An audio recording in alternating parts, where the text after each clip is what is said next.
Muy buen día a todas y todos. Vamos a dar inicio a la siguiente mesa de este seminario. No puedo arrancar sin agradecerle muchísimo al doctor Valadez la invitación a moderar esta mesa. Para mí es un honor, digamos, un gusto estar en este seminario y un honor estar en esta mesa acompañada de los constitucionalistas a los que voy a presentar a continuación. Y la verdad es que cuando vi el programa y vi que estaba en la mesa de derechos fundamentales, dije doblemente encantada de estar aquí. Voy a hacer una aclaración. La mesa versará sobre derechos fundamentales. En el programa que ustedes tienen en sus manos está señalado que se tocará el tema de México en el sistema interamericano. Ese tema no se va a abordar y nos vamos a concentrar. Las intervenciones de los especialistas a quienes acompaño versarán exclusivamente sobre derechos fundamentales. Y simplemente hago un comentario brevísimo. El doctor Salazar en la conferencia magistral previa comentaba que uno de los sellos de la Constitución del 17 fue precisamente poner en el centro el poder ejecutivo como parte como el poder principal del Estado mexicano. Y yo agregaría un elemento adicional de la Constitución del 17 que tiene que ver con un amplio reconocimiento de derechos fundamentales, particularmente de derechos sociales. Es una Constitución que reconoció el derecho a la educación, que reconoció el derecho a la propiedad, el derecho a la salud, y creo que ha sido una Constitución de referencia para otros países, no sé si para Italia, ahora lo comentarán, sin duda para Alemania, este reconocimiento particularmente de derechos sociales, y bueno, es algo de lo que al menos yo me siento orgullosa de la Constitución, uno de los motivos por los que me siento orgullosa de la Constitución del 17. No voy a quitarles minutos de oro a ellos, dejo de hablar yo, simplemente los presento muy rápidamente. Por un lapso de 15 minutos les cedo el uso de la palabra, agradeciéndole de nueva cuenta el que está aquí al profesor Paolo Pasalia. Él es profesor catedrático de Derecho Público. Perdón. Ya habla. Perdónenme. Perdón. Una disculpa. Bueno, cedo en primer lugar el uso de la palabra al profesor Giuseppe Franco Ferrari. Es profesor catedrático de Derecho Constitucional en la Facultad de Derecho de la Universidad Bocconi en Milán, Italia. Es director de la revista científica Diritto Público Comparado Europeo. Un agradecimiento, una disculpa por haberle cambiado el nombre. Bienvenido. Adelante. Gracias. Yo tengo un texto escrito bastante largo y trataré de leer trozos. Pido disculpa en antelación por probables faltas de castellano, pero espero sea posible enmendarlas en la revisión final antes de publicar el texto. La Carta Magna, hablaré de derechos en el constitucionalismo mexicano, dejando bastante al lado el problema del sistema interamericano de derechos humanos, porque ese era el asunto de la otra ponencia de Antonello Tazzi. La Carta Magna del 17 constituye el punto de confluencia de un percurso histórico muy complicado, cuyos intricados desarrollos se manifiestan en los 60 años de vida de la Constitución de 1857. Los 218 constituyentes provenían en su mayoría de la nueva clase media que se había formado en los años de la Revolución y en los estados bajo el control de los constitucionalistas. De hecho, solo uno de ellos procedía, por ejemplo, de Chihuahua. Intelectuales, profesionales, obreros, artesanos, militares, con la exclusión de los comandantes superiores, elegidos a sufragio universal, pertenecían en gran mayoría a la compuesta formación constitucionalista, que sin embargo incluía renovadores moderados más cercanos a Venustiano Carranza, jacobinos más radicales e independientes. El acercamiento al derecho constitucional no podía ser que sincretístico, no solamente en cuanto a la forma de gobierno, sino también en materia de derechos. Los intereses representados en la coalición constitucionalista eran tan diferentes que su composición y mediación implicaba un esfuerzo de declinación de muchos derechos y al mismo tiempo de formulación bastante ambigua y amplia para que fuese posible posible dejar a los futuros legislativos la opción entre una actuación más o menos completa de los preceptos constitucionales. La variedad de intereses representados reflejaba el conjunto de aspiraciones difundidas en la nación, como por ejemplo la emancipación de campesinos y de razas indígenas, el problema de la Iglesia, la defensa de la propiedad privada de la tierra junto a la introducción de su función social y la sobrevivencia de los ejidos, la autosuficiencia financiera, la independencia del poderoso vecino norteamericano, que en el mismo mes de enero del 17 estaba presente en el territorio nacional con la misión Pershing. Además, la Asamblea tenía que utilizar el sincretismo de intereses y de valores como plataforma de ideales para la institucionalización de la idea de revolución, verdadera fórmula mágica del derecho político mexicano. Y los ideales revolucionarios tenían que vaciar de contenido el zapatismo y el villismo. Para conseguir una razonable idea de revolución había que poner juntos elementos culturales y políticos de procedencia mixta, elaborando una integralmente nueva definición de las relaciones entre Estado y sociedad. La síntesis de valores de la revolución era la idea renovada de nación, que en aquel momento histórico podía por primera vez tener en cuenta problemas como la relación con el resto del mundo iberoamericano, del que México se proponía como guía, con los Estados Unidos, cuyo comportamiento hacia la protección mexicana de los recursos naturales nacionales no podía ser demasiado amistoso. Ya desde 1915, en el famoso discurso de Matamoros, Carranza había evidenciado la conexión entre soberanía nacional, política exterior, respeto recíproco entre las naciones y derechos individuales de libertad. Y recogió este concepto en otro celebrado mensaje al Congreso el 1 de diciembre de 1918.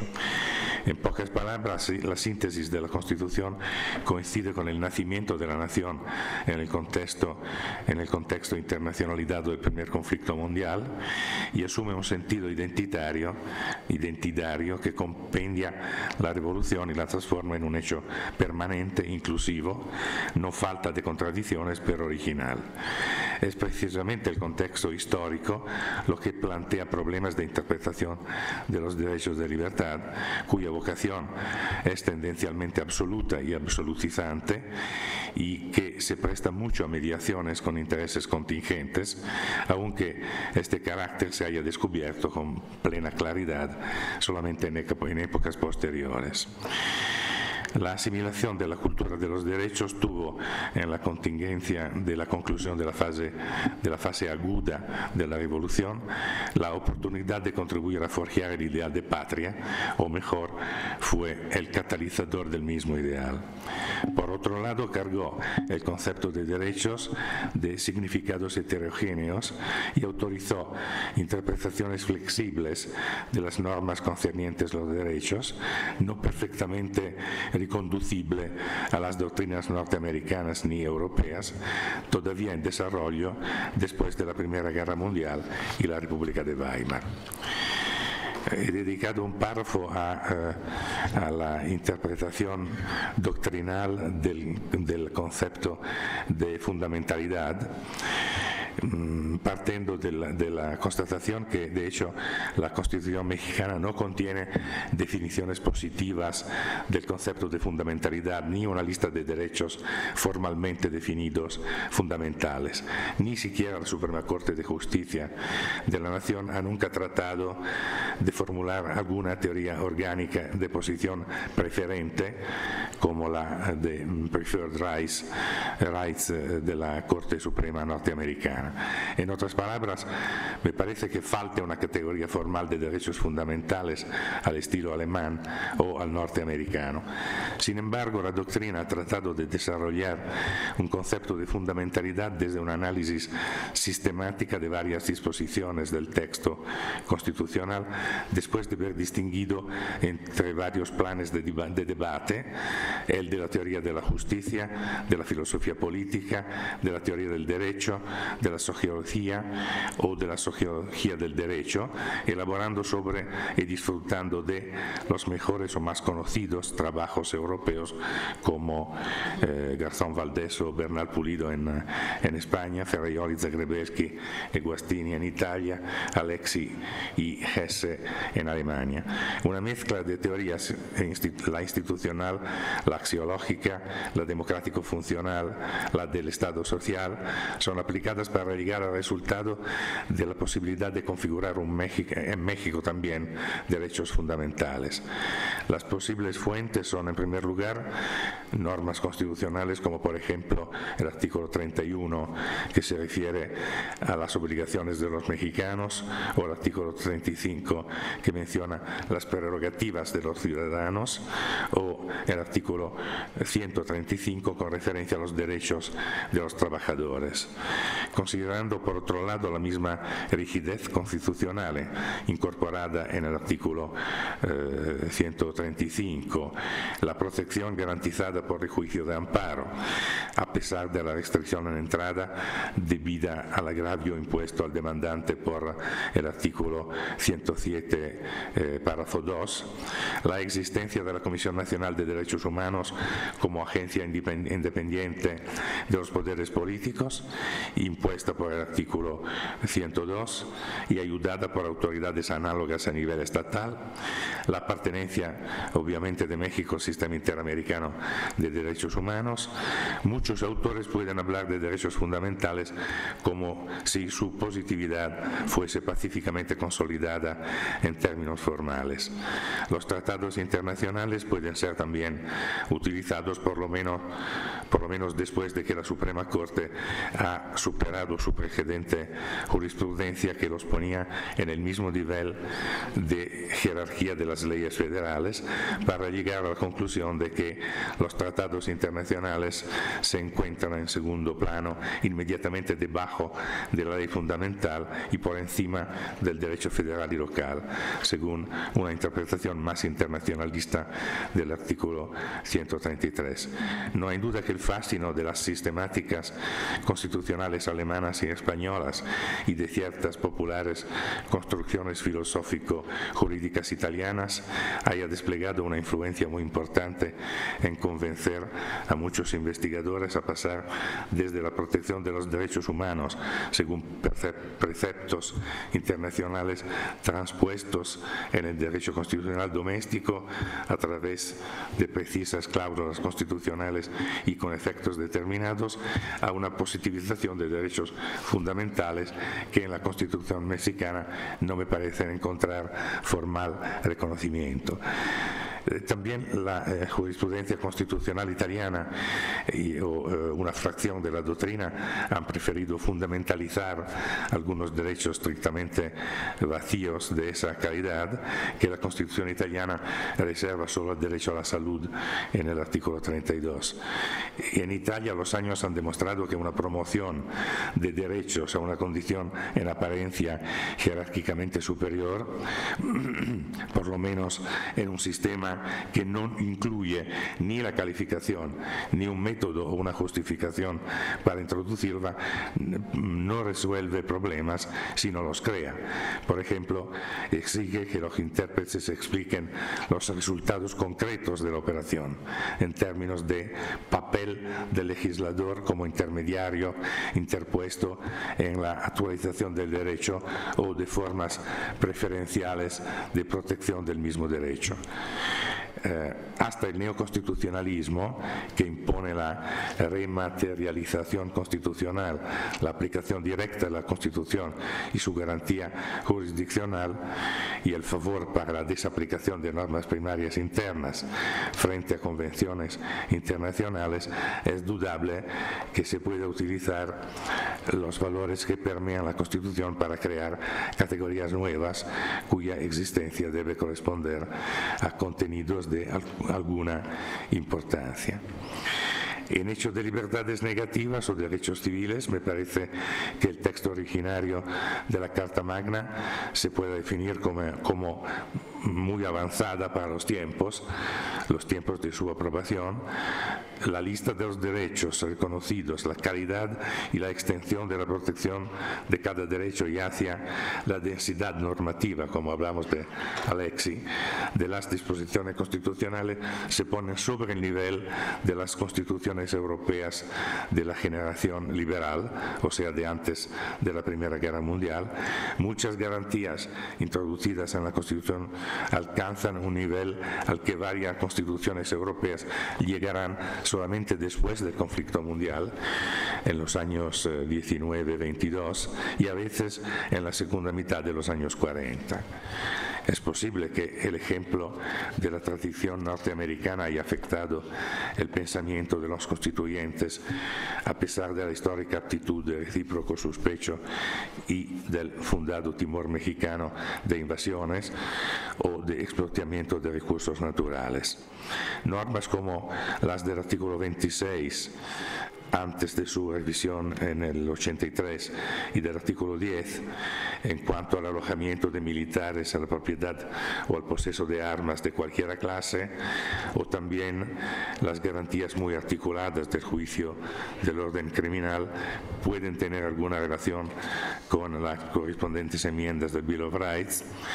Muchas otras tienen raíces más originales y conectadas con peculiares experiencias nacionales, como las que se refieren a la enseñanza, al régimen de las escuelas, artículo 3, o las que conciernen la libertad religiosa en sus varias manifestaciones. No tengo tiempo para ocuparme en detalles de la libertad de enseñanza y de otros derechos civiles. Hay que decir que algunos derechos civiles han aparecido en ocasión de revisiones de fechas diferentes, como la libertad de procreación en 74, y varias otras, por ejemplo, la modificación del artículo 5 en varias fechas, 42, 74. Otros derechos clásicos se han enriquecido en progreso de tiempo de formas o por lo menos de matices más modernos, como el derecho de manifestación del artículo 6, integrado en 77 para incorporar el derecho a la información, o en 2007 el derecho de acceso a la información, junto a principios relativos a documentos y archivos. Al contrario, las normas constitucionales que proclaman los derechos más cercanos al núcleo incomprimible de la tradición cultural del mundo occidental han quedado sin reformas y guardan su majestad originaria, como por ejemplo la libertad de imprenta, artículo 7, la libertad de reunirse y asociarse, artículo 9, y varias otras, la prohibición de leyes retroactivas en perjuicio, artículo 14, y varias otras. Un capítulo aparte merecería la libertad religiosa, que se ha evolucionado en varias revisiones. No tengo bastante tiempo para ocuparme de eso. Y también la concentración de garantías del artículo 16, que incluye libertades de la persona, de la familia, del domicilio y de papeles o posesiones, se parece un poco a la primera enmienda del Bill of Rights americano, pero el nivel de protección es muy elevado por la América Latina del tiempo y también para Europa. La definición de las circunstancias en las que un orden de aprehensión, detención o cateo puede ser librada es muy precisa, evita el recurso a la reserva de ley, mientras que la reserva de jurisdicción está rodeada de fórmulas definitorias. También las normas relativas a las medidas restrictivas de la libertad personal y del proceso penal se distinguen por su modernidad, aunque puedan haberse inspirado en alguna forma a la jurisprudencia norteamericana. Por ejemplo, la limitación de la... ¿Cuándo me dice cuánto tiempo me falta? Okay. Me falta mucho, hoy ya he sobrepasado. Estamos sobre el tiempo, pero... Un momentito para la limitación de la prisión preventiva a los delitos que merezcan pena corporal, la separación de cárceles destinadas a extinción de penas o reclusión preventiva, el término de 3 días de detención para expresar los elementos del delito imputado y varias otras garantías deponen en el sentido de un nivel de protección muy elevado para los tiempos, por lo menos formalmente superior al de muchas constituciones europeas. En cuanto a derechos políticos, me ha impresionado el hecho de que se habla mucho de democracia directa en términos de petición, artículos 8 y 9, hablando de reunión y asociación como derechos de asamblea o reunión que son funcionales a la formación de la voluntad política del Estado, mientras que bastante poco espacio se dedicaba al derecho de voto. Solamente el artículo 41 menciona la soberanía del pueblo y su ejercicio por medio de los poderes de la Unión. Las revisiones de los años 77, 90, 93 y varias más han introducido la función de los partidos políticos como entidades de interés público, disciplinando la organización de las elecciones federales como función estatal. Han establecido un sistema de medios de impugnación y uno de financiamiento público, recomendado procesos partidistas de selección y postulación de los candidatos. Me gustaría hablar de los derechos económicos y sociales que tienen una función muy original, me parece, sobre todo con referencia, por ejemplo, a la pertinencia de las tierras y aguas a la nación, la correspondencia a la nación en el artículo 27, la correspondencia a la nación del dominio directo de minerales y yacimientos, definidos en muchos detalles para no dejar nada excluido, como también la del mar y de las aguas dulces. Me parece que la inspiración nacional, la inspiración general de la Constitución económica parece sea la de centralizar en la Federación la reglamentación del uso del dominio público y de la propiedad privada, garantizando al mismo tiempo el uso social de las dos y la defensa de los intereses nacionales. Una Constitución democrático-social, me parece, con antelación respecto a Europa, con un peculiar refuerzo del perfil nacionalista justificado por la situación geopolítica del país.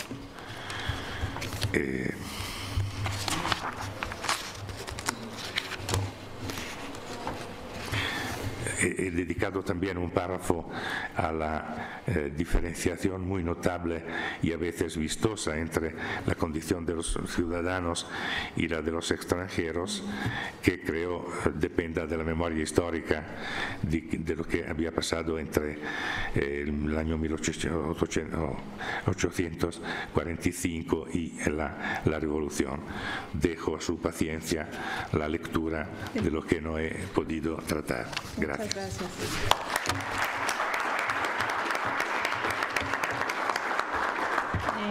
Le agradezco muchísimo su intervención al doctor Franco Ferrari. La verdad es que no sé a ustedes, a mí me deja muchos temas, detona muchos temas de interés. Le preguntaba al doctor Sánchez Cordero si habría memorias del evento, porque eso significará que este texto estará disponible para que lo podamos leer los que nos quedamos con esas inquietudes. Yo nada más quisiera, digamos, destacar 3 aspectos que me parecieron muy relevantes de su intervención. El primero que tiene que ver es con esta lectura que contextualiza el texto del 17 en el contexto histórico y social del país, es decir, no puede entenderse su contenido sin entender de dónde viene, ¿no? O a qué responde. Otro aspecto que la verdad me pareció muy relevante de su intervención es la falta del concepto de fundamentalidad cuando se habla de derechos. Y me parece que esta es una situación que llevó en la reforma del 2011, la reforma en materia de derechos humanos, a modificar la denominación de garantías individuales, que era como se denominaba los derechos, y pasar a hablar de derechos humanos. Un elemento que también me interesó muchísimo es esta referencia a una constitución rica en el reconocimiento de derechos, pero que deja la interpretación, el contenido y alcance de los mismos, ¿no? Que también ha sido un tema sobre todo relacionado con derechos económicos, sociales y culturales. Ya no le voy a robar minutos a nuestro siguiente expositor. Voy a ceder ahora el uso de la palabra al doctor Jorge Sánchez Cordero. Él es licenciado en Derecho por la Universidad Nacional Autónoma de México, es doctor en Derecho por la Universidad Panteón Asas, con magna cum laude, miembro del Centro de Derecho Uniforme y miembro de la Real Academia de Legislación y Jurisprudencia. Bienvenido, está en su casa, pero bienvenido. Muchas gracias. Siempre me he sentido también en mi casa y le agradezco toda esta oportunidad.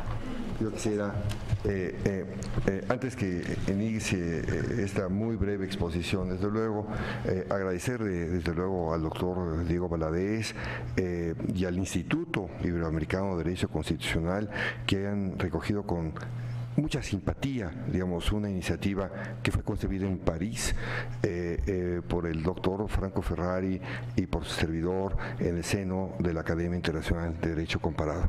Yo quisiera también agradecer muy puntualmente al Instituto de Investigaciones Jurídicas, a mi amigo el doctor Giuseppe Franco Ferrari, que me mostró una gran simpatía y realmente me conmovió mucho.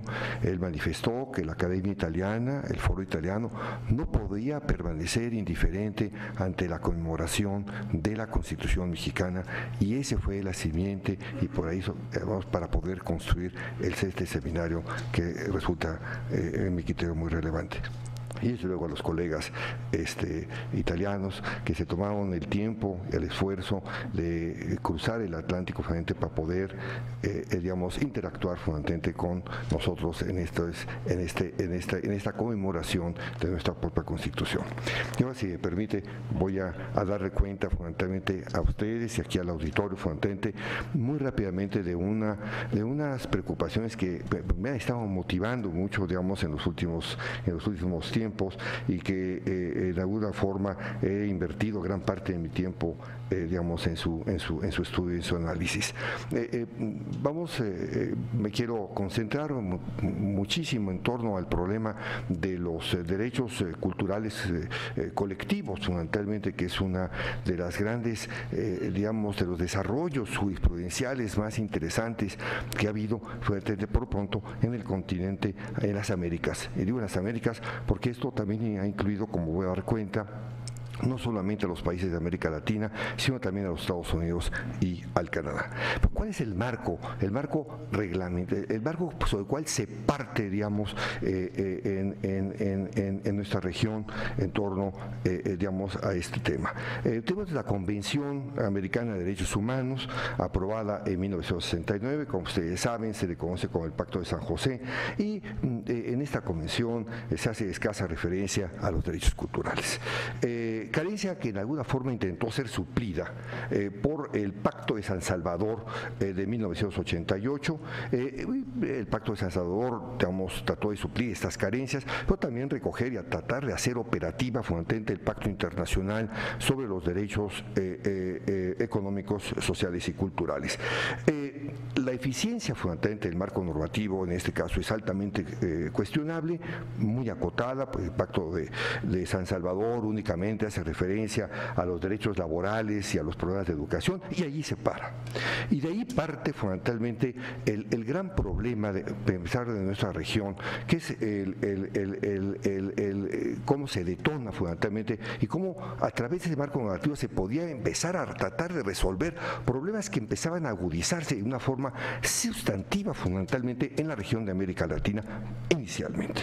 Entonces, viene la Comisión de Derechos Humanos, la Comisión Interamericana de Derechos Humanos, y ahí empieza de alguna forma, digamos, esta simiente que de alguna forma va a empezar a crear un efecto simbiótico, digamos, entre los derechos humanos y la cultura y los derechos culturales por una parte. Entonces, viene y el debate empieza en uno de los problemas más agudos de la región, que es el problema fundamentalmente de la tierra.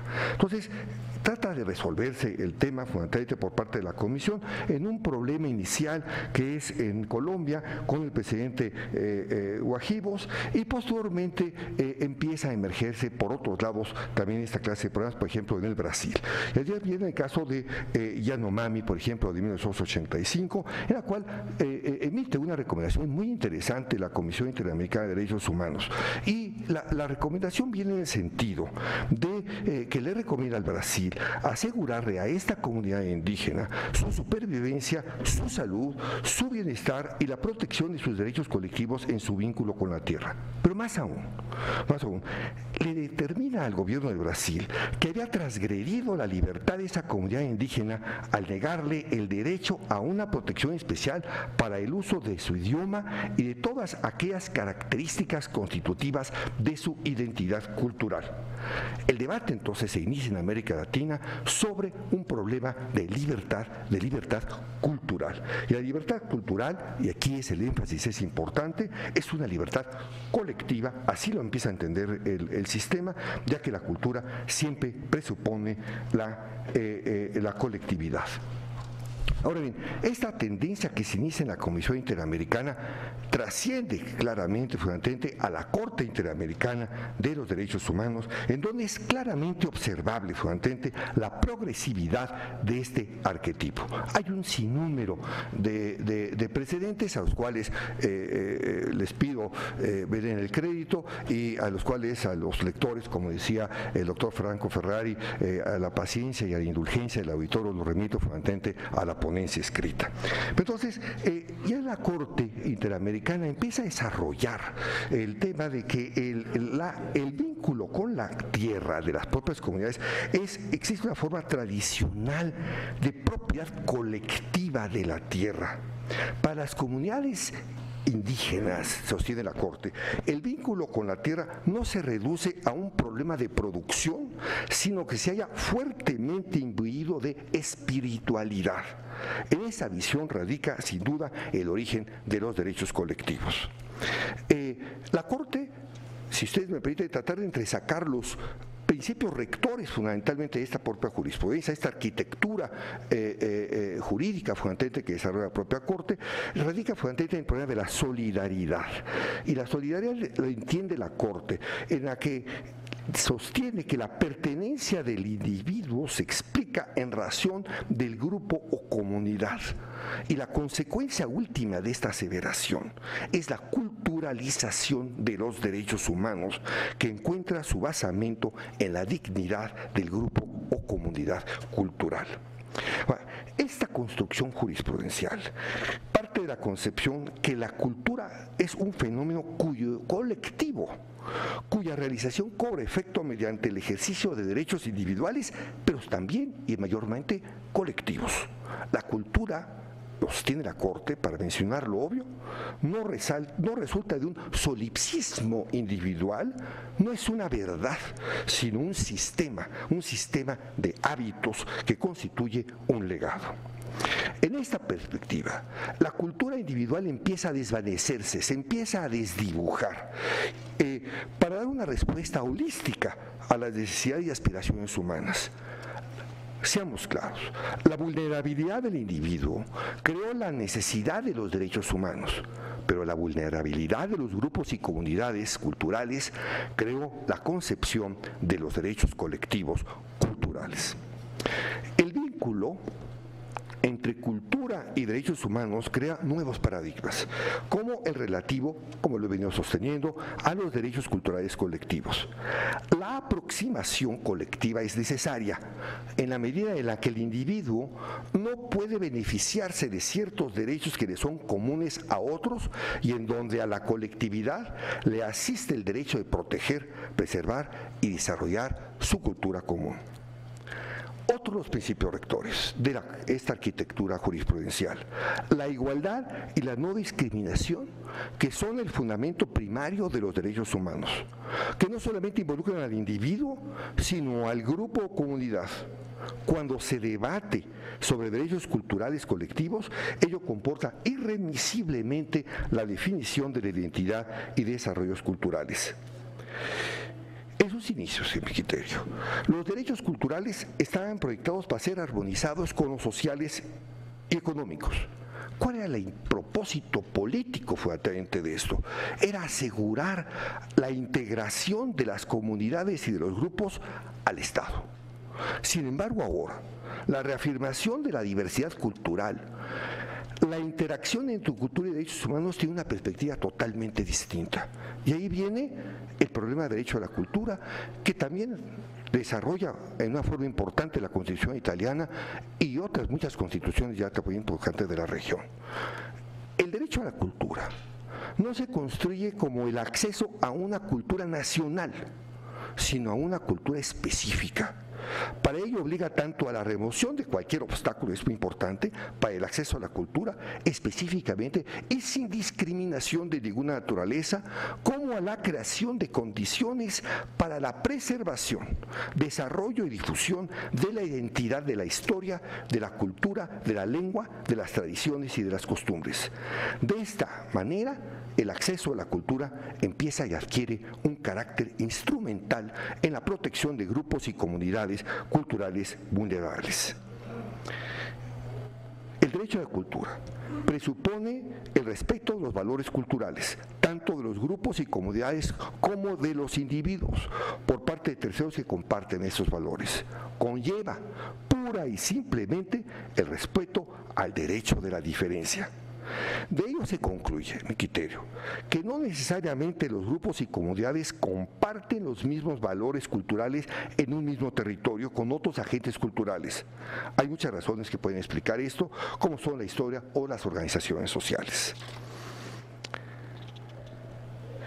Para terminar con el problema de la discriminación, la igualdad y la democracia no pueden hacerse efectivas si se les reduce a los derechos políticos y civiles en el ámbito público. La igualdad cobra sentido en el espacio cultural, en donde encuentran su realización las variadas y dinámicas identidades de los grupos y comunidades y la interacción y comunicación que trascienden el espacio oficialista. La diversidad cultural es otro de los principios rectores de la arquitectura de la nueva jurisprudencia de la Corte Interamericana. Se había generado anteriormente una tensión natural entre los derechos culturales y los derechos humanos. Cualquier derecho humano ahora adquiere una dimensión cultural y al hacerlo incorpora las prácticas y hábitos culturales que identifican a los grupos y comunidades culturales. En este contexto, el derecho a la identidad cultural es colectivo por naturaleza. La diversidad cultural obligó a desarrollar los derechos culturales conforme a diferentes perspectivas y conforme a diferentes valores. Esto es específicamente válido para las comunidades indígenas, en las cuales las nociones de territorio, de tierra, de cultura, de identidad, tienen acepciones particulares e íntimamente vinculadas con su entorno. El vínculo con la tierra. Y aquí me quisiera yo detener, vamos a entresacar primero el principio general de la Corte y después referirme a un precedente que lo considero de una gran trascendencia.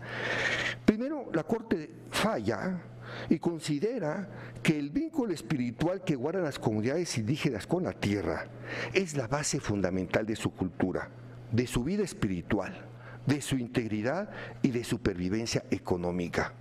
Un vínculo que justamente les permite preservar su legado cultural y transmitirlo a generaciones futuras.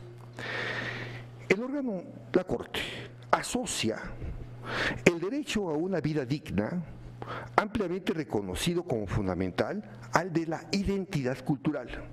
Y fue con base en el derecho a una vida digna como logró hacer justiciables los derechos culturales colectivos, que dependen sustancialmente de los valores y tradiciones culturales. Pero no solamente ello, sino introduce otra noción correlativa, que es el de la integridad cultural. Cuando la noción de derechos humanos se vincula al grupo o comunidad y no al individuo, emerge el de la integridad cultural, que es la que legitima los derechos comunitarios a la tierra y a sus recursos para proteger la dignidad colectiva, la identidad y la integridad culturales, así lo determina la Corte, se convierte en las dos caras del dios Jano. Este modelo jurisprudencial es expansivo y se expande fundamentalmente a las tierras sagradas y a los sitios de importancia cultural. Lamentablemente en mi país, en la última reordenación territorial que se tiene en México, se ignora paradójicamente las tierras sagradas y los itinerarios culturales.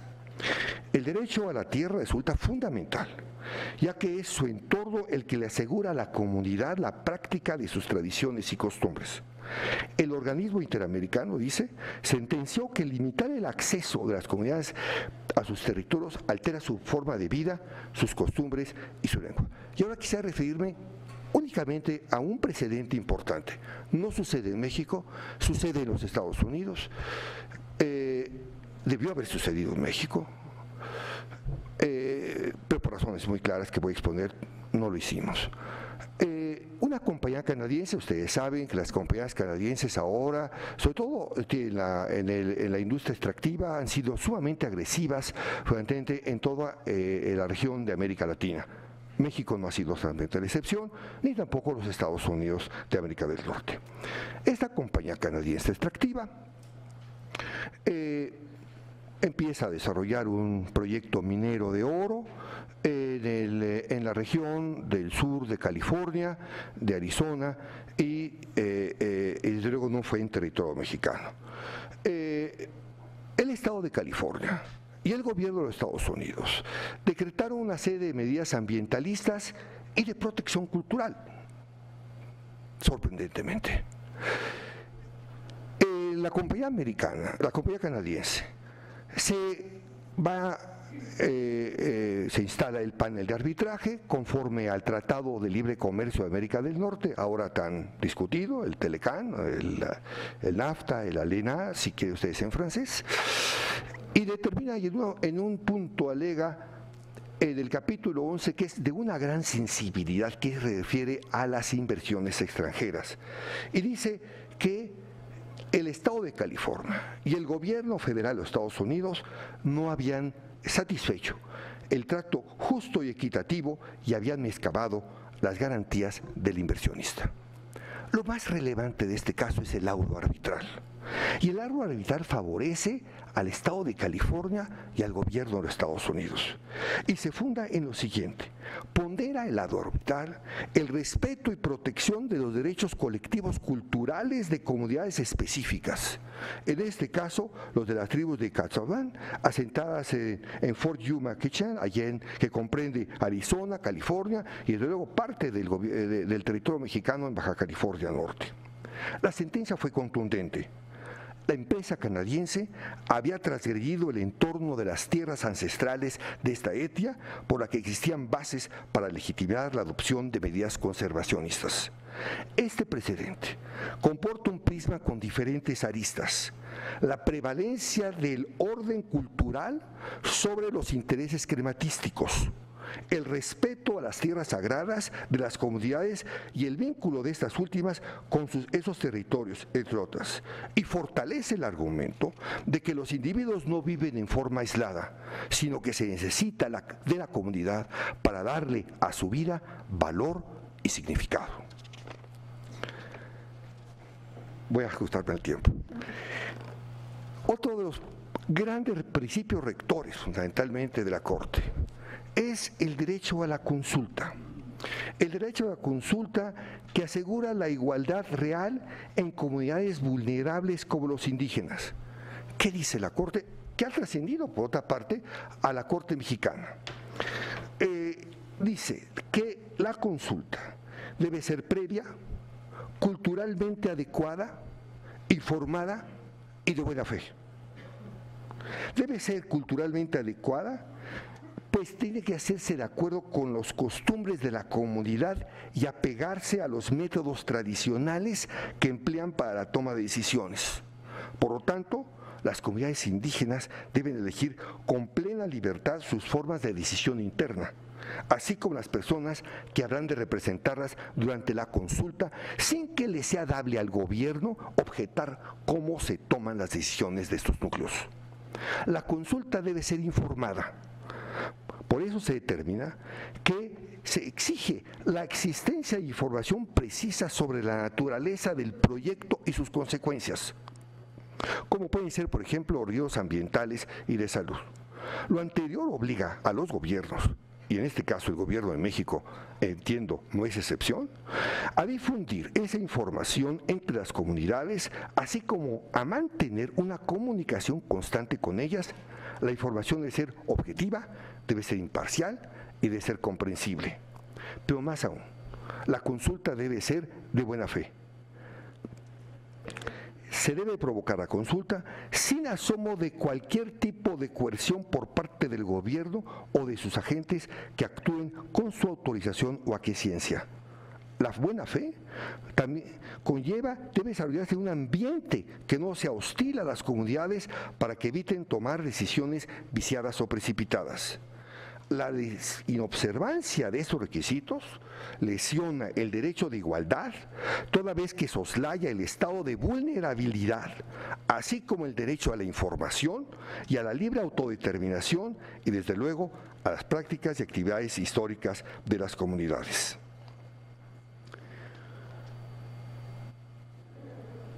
La Corte ha determinado que, en consideración a las tradiciones, ritos y costumbres de las comunidades, son las que le dan sentido a su vida. Por lo tanto, era propio que la espiritualidad de estas se expresa en la asociación con los seres vivos y los muertos. En nuestros países, los ritos funerarios son ritos esenciales para la propia comunidad. Uno de los problemas que quiero señalar antes de terminar, el problema de la personalidad jurídica, que tanto se ha debatido fundamentalmente, sobre todo porque arrastramos en este ámbito y transponemos en una forma automática las nociones del derecho privado a las nociones de los derechos sociales y a las propias comunidades. Y ahí está el equívoco, porque estamos tratando de, metodológicamente es equivocado, sistemáticamente es un error, y estamos tratando de transponer todo un canon fundamentalmente propio, fundamentalmente de una disciplina como es el derecho privado, fundamentalmente a problemas culturales que son totalmente extraños. Luego bien, la Corte determinó que el énfasis es que las especificidades culturales no pueden constituir en modo alguno un obstáculo para el acceso a la justicia. El reconocimiento de la personalidad jurídica de la comunidad y del grupo cultural en el ámbito jurisdiccional debe entenderse como el relativo al procedimiento. La negativa de este reconocimiento impide el pleno ejercicio de los derechos culturales colectivos. Para los individuos, grupos y comunidades, el reconocimiento de su personalidad jurídica es fundamental, ya que les asegura el pleno ejercicio de sus derechos y el beneficio de mecanismos que impiden su transgresión. Más lo es cuando esos grupos o comunidades se encuentran en estado de exclusión. Para terminar, quisiera referirme al informe del Alto Comisionado del Consejo de Derechos Humanos de las Naciones Unidas en su informe de marzo de 2011. El imperativo de preservar y salvaguardar el legado cultural es inherente a los derechos humanos. Este último es trascendente por sí mismo como por su dimensión humana. Lo es en particular por su significado para la identidad y el desarrollo de los individuos y para los grupos y comunidades culturales. La Corte recoge este pensamiento, la Corte Interamericana, y sostiene: el derecho a la identidad cultural es un derecho humano de naturaleza colectiva que debe ser respetado en una sociedad multicultural, pluralista y democrática. Muchas gracias.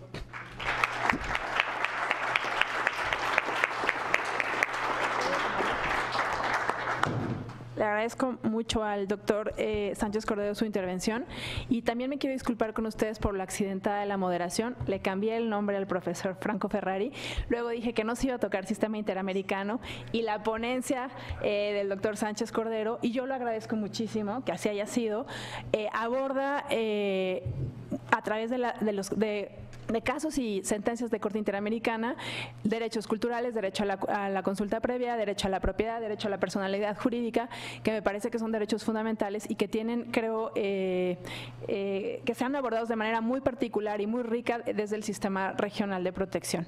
Les agradezco mucho a ambos haber estado en esta mesa. Creo que el tiempo, nos faltó tiempo, pero nada, estamos demorados y seguimos, entiendo, con la siguiente mesa, ¿verdad? Gracias de nueva cuenta a ambos por sus participaciones y a ustedes por el interés.